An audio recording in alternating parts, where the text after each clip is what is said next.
आपको लिए चलते हैं उस स्टेट में जो है तो बड़ा ठंडा कूल, लेकिन यहां माहौल अभी गरमाया है चुनाव का। जम्मू कश्मीर की बात करेंगे, जहां से अपडेट है विधानसभा चुनाव की 24 सीटों के लिए अब प्रचार थम चुका है।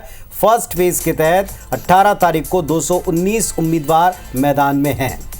बिल्कुल, इसमें भाजपा 16 सीटों पर चुनाव लड़ रही है, वहीं कांग्रेस और उनके साथ में नेशनल कॉन्फ्रेंस ने सभी सीटों पर अपने उम्मीदवारों को उतारा है। आपको बता दें कि 10 साल के बाद जम्मू कश्मीर में विधानसभा चुनाव होने हैं। अधिकांश सीटों पर त्रिकोणीय मुकाबला नजर आ रहा है। वहीं महबूबा मुफ्ती की बेटी इस्तिजा मुफ्ती राजनीतिक पारी की इस चुनाव के साथ ही शुरुआत करने जा रही है पुणे जी, और काफी चर्चा में भी है वो। तो इल्तिजा का क्या होगा ये भी पता चलेगा। पूर्व मंत्रियों, सांसदों, विधायकों की किस्मत भी इस पर दांव पर लगी है। और अब की बार हाई प्रोफाइल सीटों के साथ साथ सबसे बड़ा सवाल ये कि जैसे 24 के आम चुनाव में जनता ने मुंहतोड़ जवाब दिया था आतंकवाद के खिलाफ बैलेट से, तो क्या अब की बार भी उतना ही उत्साह नजर आएगा? फर्स्ट फेज में दिख जाएगा। बड़ी बात ये कि इसमें घाटी की वो सीटें भी हैं जहां बीते दिनों तनावग्रस्त स्थिति रही और फिल्ट्रेशन काफी ज्यादा हुआ।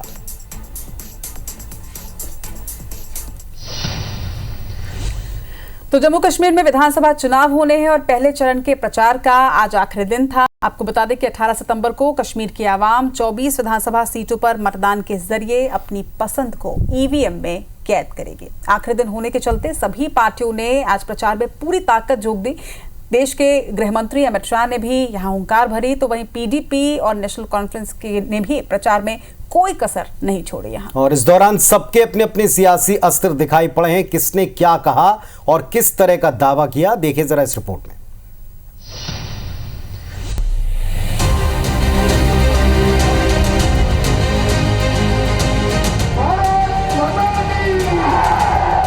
जम्मू कश्मीर में विधानसभा चुनाव का प्रचार पूरे शबाब पर है। पहले चरण के प्रचार के आखिरी दिन सभी पार्टियों ने धुआंधार रैलियां की। पीएम मोदी की रैली के 2 दिन बाद बीजेपी के चाणक्य अमित शाह ने कश्मीर के किश्तवाड़ में रैलियां की।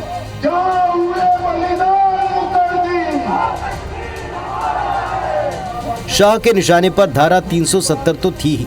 परिवारवाद और आतंकवाद के मुद्दे पर कांग्रेस और नेशनल कॉन्फ्रेंस को जमकर आड़े हाथों लिया।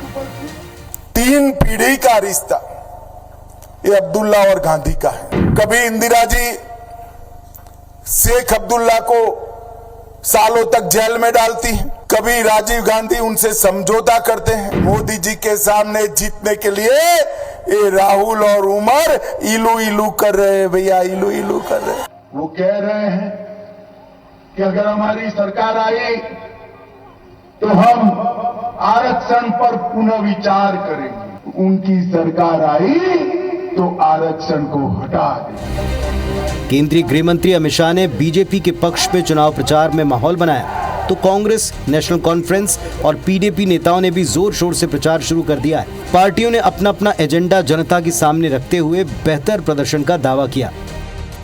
पिछले 5 साल से लोग यहाँ कितने निराश हैं, बिल्कुल एक नाउम्मीदी है। खास तौर से जो हमारे नौजवान लड़के हैं, लड़कियां हैं, यहाँ बेरोजगारी है, अनएम्प्लॉयमेंट है, महंगाई भी है। So for me it's giving them a sense of hope, security.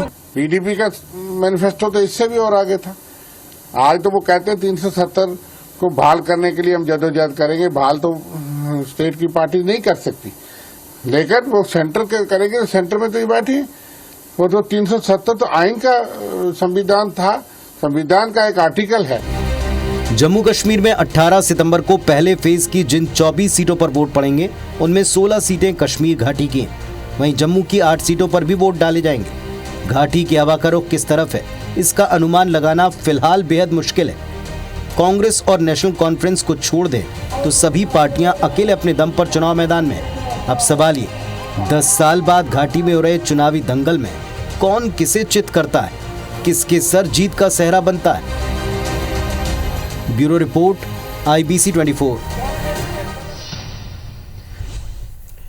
चलिए अब कुल मिलाकर यहां चुनाव का मुद्दा कौन बना पाया और किसने चुनावी मुद्दे पर दूसरे को करारा जवाब दिया, ये जनता अब बताने वाली है। जनता की बारी, यानी धारा 370 हटने के बाद जम्मू कश्मीर का ये पहला चुनाव अपने आप में बहुत सी चीज़ों का डिसीजन देगा, बहुत सी चीज़ों के बारे में क्लैरिटी देगा कि एक्चुअली वहाँ की जनता चाहती क्या है।